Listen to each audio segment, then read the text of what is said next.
Welcome to this week's episode of Seeing Double. I'm Lisa Dickinson, garden girl at Two Peas in a Bucket, and today I'm creating a layout and a card featuring some of the new mini folders and craft bags from Webster's Pages. I'll also be showing you the process I use to create my layouts and explain some of my design choices along the way. So let's get started. We recently got home from a trip to Mexico for spring break, and I'd like to create a page using some of the photos I took of the kids the first few moments that we saw the ocean. We've been going to the same spot for more than 9 years, but despite that fact, that first glimpse of the ocean always evokes a sense of wonder and awe in all of us, and I'd like to document that.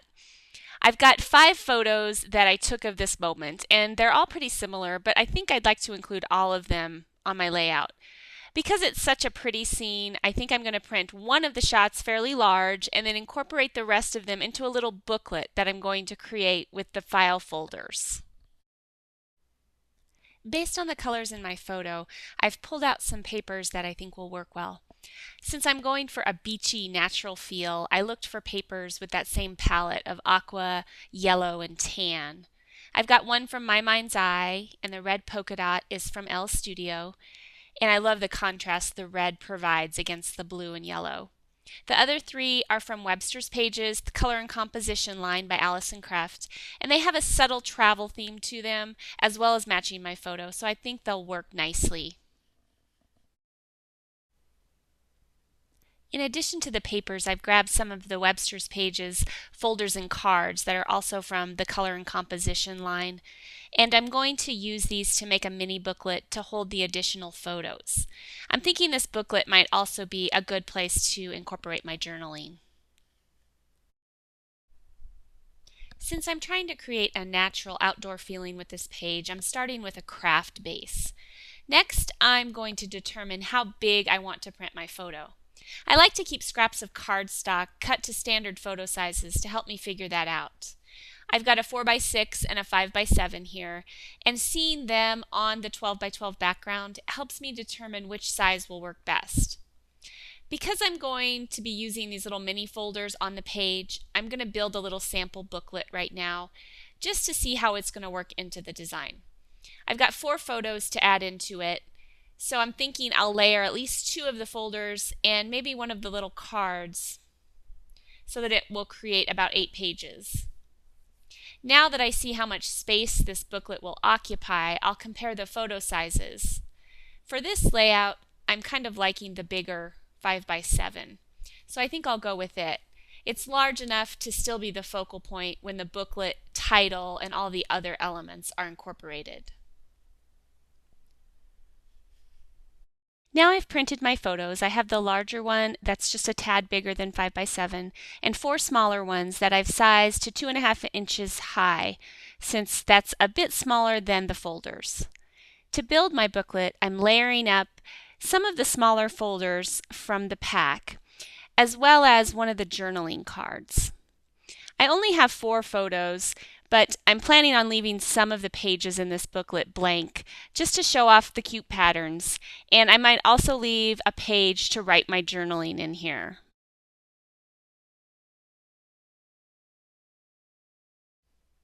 To secure the folders and card together, I'm going to machine stitch them down the center where the score line on the folders are. To keep the card in place, I've folded it about 1/2 inch from the end, and I'll line that fold up with the center of the folders. I'm just using a straight stitch with white thread.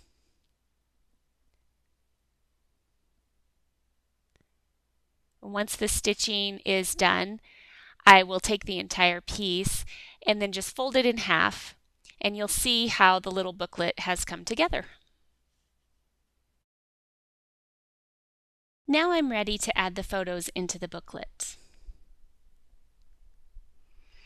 I'm gluing down this little flap from the journal card just so it doesn't stick up, and I'll cover it with my photo.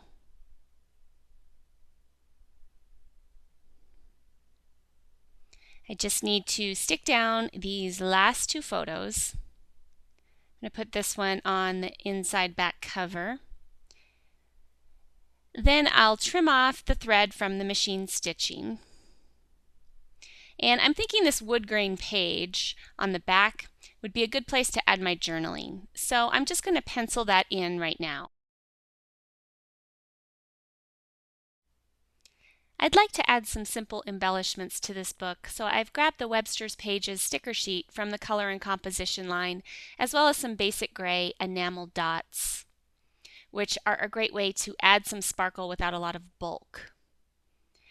I've pulled off some of the letter stickers and adhered them to my clear ruler, and I think I'll align my title vertically. You aren't going to see this on the page, but it'll be on the interior of the booklet and will kind of identify where the photos were taken. One of the yellow enamel dots will make a good dot for my eye, and the yellow kind of contrasts with that pink.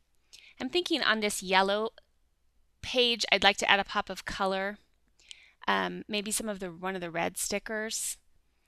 This red circle is kind of nice. I'm going to let it hang off the edge just a little bit, and then I'll just trim that with scissors. I like the pop of color it adds and how it ties back to the photo.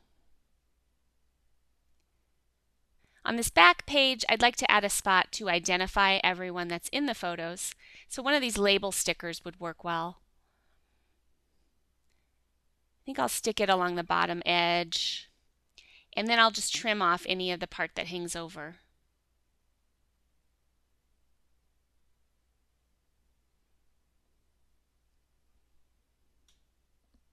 And I'll go ahead and add my journaling that lists everyone in the photo.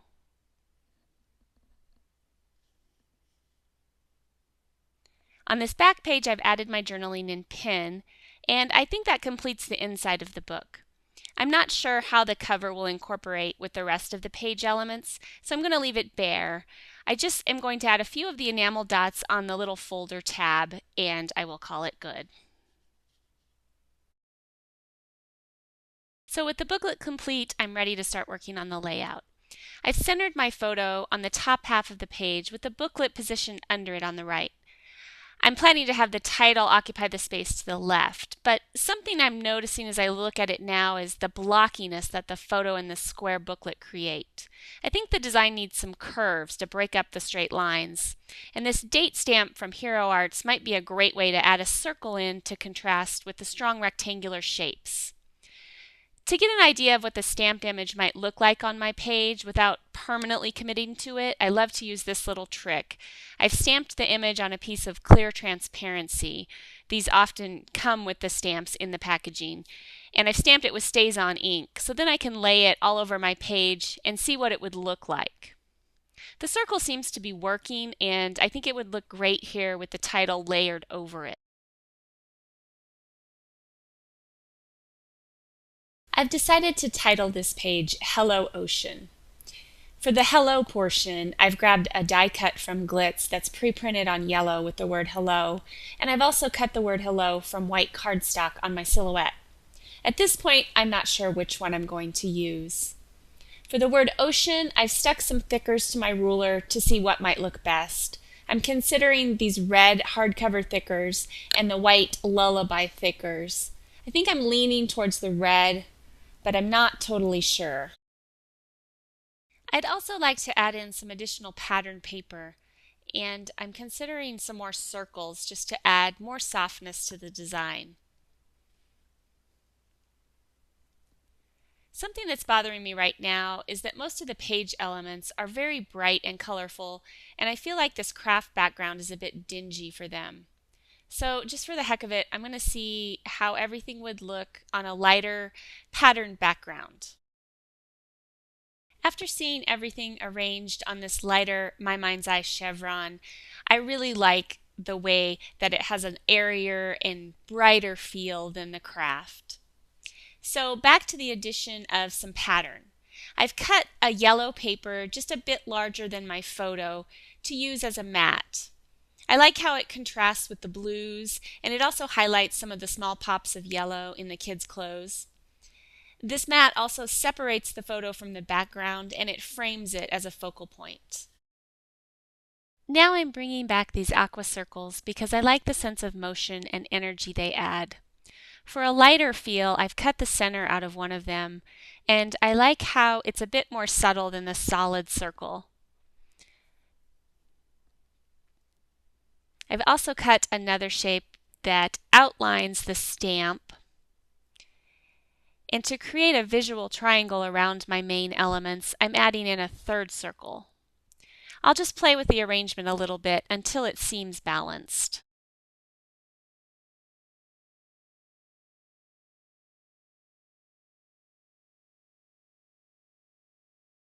Because there's some red in this pattern paper on the folder, as well as a little bit in my photo, I really want to incorporate some red into this design. So I've cut up some circles from the L Studio polka dot paper that fit inside my aqua circles. I like the contrast that it adds and the pop and energy that the red gives the layout. And now I'm back to working on the title. With the yellow photo mat, I'm not sure the yellow die cut works. Plus, the pennant shape seems to be blocky and heavy in this spot. I think the lightness and the curves of the white hello work better. Combined with these red thickers, I think this title is the way to go. I've gone ahead and stamped the circle date stamp and adhered the circle elements as well as my photo to the background. Now I just need to stick down this booklet. I'm going to use a bit more adhesive than I normally would to adhere elements since it's going to be opened and handled. I don't want it to pull off the page.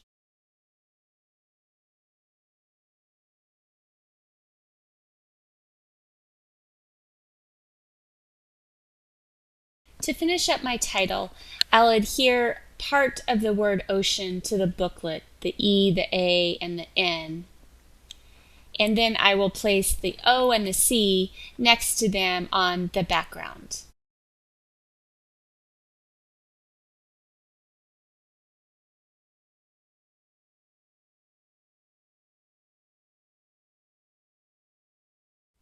Since the word hello is all one piece but still overlaps the booklet, I'm going to use foam dots to pop up the left side of it just to make it even with the booklet.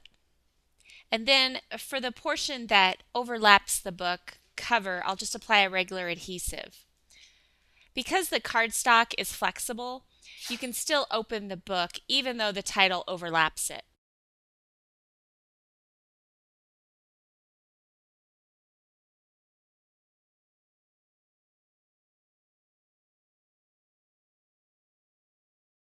For my final embellishing touches, I'm adding some of the stickers from the Webster's Pages sheet, a date stamp, and a small camera image.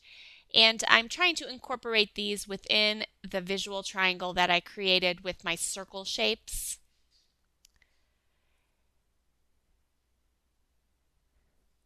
Then I'd like to add a little bit of yellow that will kind of match the enamel dots on the booklet.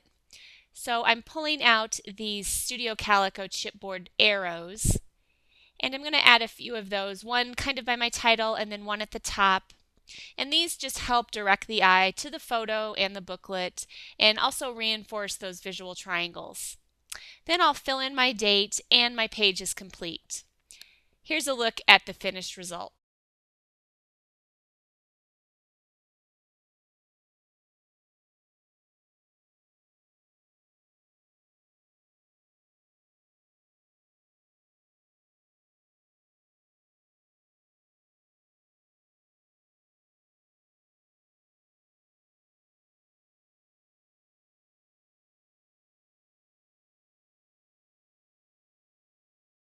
As a second way to use these folders, I'm combining them with mini craft bags that are also from the Webster's Pages line to make a unique card that could hold a gift card, money, photos, or really whatever you want to put in the little bags. I've selected one of the largest folders from the pack. It's approximately 3.5 inches by about 6 inches tall. And I'm probably going to incorporate one or two of these journaling cards along with the mini bags. I'm going to line everything up along the center of the folder, and I'll add a line of stitching down the middle, just like I did on the booklet.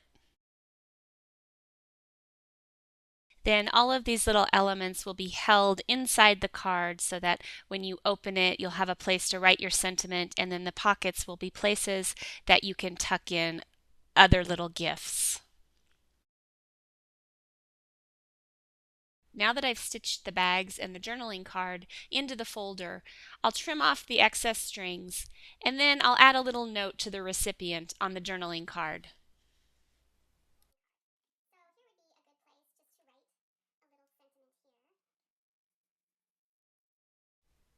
To decorate the front of the card, I've grabbed some of these little tags and die cuts from Pink Paislee that coordinate really well with this Webster's line.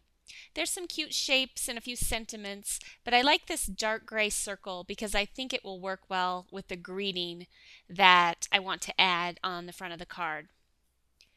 I've also pulled out some white lullaby thickers to spell out "just for you."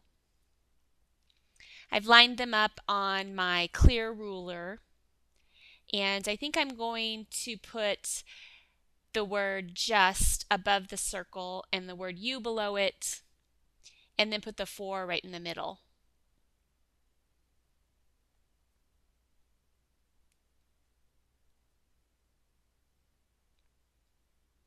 Then to add just a little pop of color, I'm going to add a yellow bow, and it's from the Webster's Pages Quick Picks package. They're 3 really cute little bows that come in a package, and I'm going to put the yellow one on with a glue dot, and then I will top it with the number 4.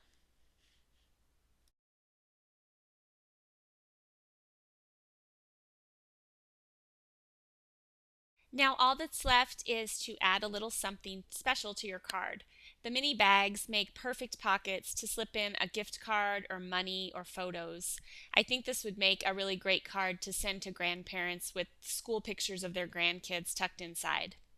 Here's a look at the finished card.